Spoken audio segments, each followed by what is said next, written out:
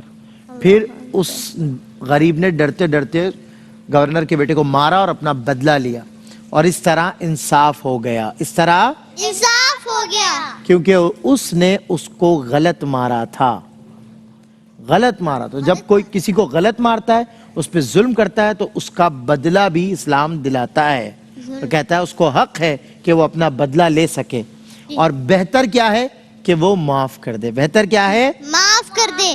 مگر ظالم کو معاف کرنا مظلوموں پر ظلم ہے. ظالم کو معاف کرنا مظلوموں پر ظلم ہے. تو ظالم کو معاف نہیں کرنا چاہیے. ظالم کو معاف نہیں کرنا چاہیے. تین مظلوموں کو معاف کر دینا. مظلوموں کو معاف کر دینا چاہیے. forgive the people without their apology. وہ آپ سے معافی مانگے نہ مانگے آپ انہیں معاف کر دیں. اور یاد رکھیے گا کہ ظالم کے سامنے جو ڈٹ کے کھڑا ہوتا ہے, ظالم کے سامنے جو ڈٹ کے کھڑا ہوتا ہے, ظلم کے سامنے جو ڈٹ کے, لوگ کہتے ہیں کہ یہ بے وقوف ہے مگر دراصل وہ بہادر ہوتا ہے. دراصل وہ بہادر ہوتا ہے اور وہ حق پر ہوتا ہے. وہ حق پر ہوتا ہے اور جو حق پر نہیں ہوتا وہ ظالم ہوتا ہے. جی. تو اللہ تعالی ہمیں ظلم کرنے والوں سے محفوظ رکھے. آمین. پیارے پیارے بچوں, جلدی جلدی سے آپ بتائیے حضرت عمر فاروق کے بارے میں آج کیا بتانا چاہتے ہیں. جی پہلے آپ بتائیے. حضرت عمر رضی اللہ تعالیٰ عنہ نے فرمایا جب حلال اور حرام جمع ہو تو حرام غالب ہوتا ہے چاہے وہ تھوڑا سا ہی ہو. اللہ اکبر. جب حلال اور حرام جمع ہو تو حرام غالب ہوتا ہے چاہے وہ تھوڑا سا ہی کیوں نہ ہو. پہلے سارے مل کر زور سے بولیں گے. اللہ اکبر. سبحان اللہ بھی بولیں گے. کوئی بات. سبحان اللہ. اس آپ کے اس قول کے سنانے پر کہا ہے میں نے, اس قول پہ واقع اللہ اکبر بہت سمجھدار بچہ ہے. اس بچے نے کہا کہ اس پر اللہ اکبر کہنا چاہیے. جی اور کیا قول سنا رہے ہیں؟ ایک قول اور ہے نا, سنائیے. اور دوسرا قول یہ ہے کہ حضرت عمر رضی اللہ تعالیٰ عنہ نے فرمایا کہ عزت دنیا مال سے ہے اور عزت آخرت اعمال سے ہے. کیا بات ہے. عزت دنیا مال سے ہے اور عزت آخرت اعمال سے. سارے مل کر زور سے بولیں گے سبحان اللہ. ماشاءاللہ. ان کو دیجئے مائک. چونکہ آپ نے کہا تھا میں 2 اقوال سناؤں گا تو میں نے آپ سے دوسرا بھی سنا. جی کیا سنائیں گے؟ وہ 26 یا 27 سن 23 ہجری کو صبح فجر کی نماز پڑھنے گئے تو تاتلانہ حملہ کیا گیا اور ان کو پورا زخمی کیا اور 3-4 دن وہ زخمی رہے اور پہلے محرم کو ان کا انتقال ہو گیا. ان کی شہادت ہو گئی. ان کی شہادت ہو گئی. اللہ اکبر. اللہ اکبر. جی مائک آگے دیجئے. آگے مائک دیجئے. جی بیٹا آپ کیا بتائیں گے حضرت عمر فاروق کے بارے میں؟ حضرت عمر بن خطاب رضی اللہ تعالیٰ عنہ بالآخر 3-4 دن زخمی حالت میں گزار کر یکم محرم الحرام 24 ہجری کو اس دار فانی سے کوچ فرما گئے. اللہ اکبر. جی بیٹا آپ کیا سنائیں گے؟ جو آدمی زیادہ ہنستا ہے اس کا روپ کم ہو جاتا ہے. جو آدمی زیادہ ہنستا ہے اس کا روپ کم ہو جاتا ہے. حضرت عمر نے فرمایا. اللہ اکبر. جی بیٹا آپ بتائیے, ان کو دیجئے. جی بیٹا آپ کیا بتائیں گی؟ آپ رضی اللہ تعالیٰ عنہ نے 22 لاکھ مربع می کی سلطنت پر حکومت کی. کیا بات ہے. سارے مل کر بولیں گے سبحان اللہ. مائک ان کو دیجئے. جی بیٹا ڈاکٹر صاحب. سلمان بھائی میں ایک جگہ پڑھ رہا تھا کہ حضرت عمر رضی اللہ تعالیٰ عنہ امیر المومنین, فاتح کیسر و کسرا, فاتح بیت المقدس, شہید منبر و محراب رسول, انتخاب رب العالمین اور خلیفہ دوم ہیں. آپ کی صفات کا کیا کہنے کہ آپ عربی اور عبرانی زبان پر عبور رکھتے تھے. کیا بات ہے. سارے مل کر زور سے بولیں گے سبحان اللہ. مائک ان کو دیجئے. جی بیٹا آپ حضرت عمر کے بارے میں کیا حضرت عمر جانتے ہیں؟ فاروق رضی اللہ تعالیٰ عنہ کے عہد خلافت میں 40,000 سے زیادہ مساجد تعمیر کی گئی. اللہ اکبر. 40,000 سے زیادہ مساجد آپ کے عہد خلافت میں تعمیر کی گئی. سارے مل کر زور سے بولیں گے مائک دیجئے. جی بیٹا. حضرت عمر فاروق رضی اللہ تعالیٰ عنہ نے تمام غزوات میں حضور نبی کریم صلی اللہ علیہ وسلم کے ساتھ شرکت فرمائی اور مجاہدانہ شان میں کفار سے لڑتے رہے. کیا بات ہے. سارے مل کر زور سے بولیں گے. کیا بات ہے. بہت بریو تھے, بہت بہادر تھے حضرت عمر اور بہت طاقتور بھی تھے. بہت زیادہ طاقتور بھی تھے. کیا تھے؟ جب جنگ کے میدان میں اترتے تھے تو ان کی شمشیر کو دیکھ کر کفار گھبراتے تھے, لرزنے لگتے تھے. بہت زیادہ جلال والی طبیعت تھی, کیفیت تھی. اور جتنے غزوات میں حضرت صلی اللہ علیہ وسلم کے ساتھ شرکت کی, کفار کو واصل بجہنم کیا اور ان کی تلوار کے آگے ٹک پانا یہ کسی کو نصیب نہیں ہوا. اور حضور کے اصحاب جو ہیں وہ حضور کی خاطر جان ہتھیلی پر رکھ کے میدانوں میں اترے اور آپ کی خاطر انہوں نے اپنی جان کی بھی پرواہ نہیں کی. اور ایسے لوگوں کے معیار پر جو ہے وہ کوئی ظاہر سمجھوتا ہو ہی نہیں سکتا. ایسے لوگوں کے معیار پر بات کرنا ہمارا معیار نہیں, ہماری اوقات بھی نہیں ہے بیٹا. ہم بہت چھوٹے لوگ ہیں, یہ بہت بڑے لوگ تھے, بہت عظیم لوگ تھے. آج ہم سب مل کر انہیں خراج اور سلام پیش کرتے ہیں. ہم سب مل کر زور سے بولیں گے سلام یا عمر. کیا بولیں گے؟ سلام یا عمر. چلیں جی, اسی پر آج کا وقت ختم ہوا. سید حسان اللہ حسینی انشاءاللہ منقبت سیدنا فاروق اعظم ہمیں سنائیں گے اور اسی پر ہم ناظرین سے رخصت ہو جائیں گے. پیارے پیارے بچوں, السلام علیکم ورحمۃ اللہ وبرکاتہ. وعلیکم السلام. جدا باطل کو حق سے کر دیا فاروق اعظم نے. جدا باطل کو حق سے کر دیا فاروق اعظم نے. علم اسلام کا اونچا کیا فاروق اعظم نے. علم اسلام کا اونچا کیا فاروق اعظم نے. انہی کے نام کی تاثیر تھی یا خط کی ہیبت تھی. انہی کے نام کی تاثیر تھی یا خط کی ہیبت تھی. روکے دریا کو جاری کر دیا فاروق اعظم نے. روکے دریا کو جاری کر دیا فاروق اعظم نے. جدا باطل کو حق سے کر دیا فاروق اعظم نے. علم اسلام کا اونچا کیا فاروق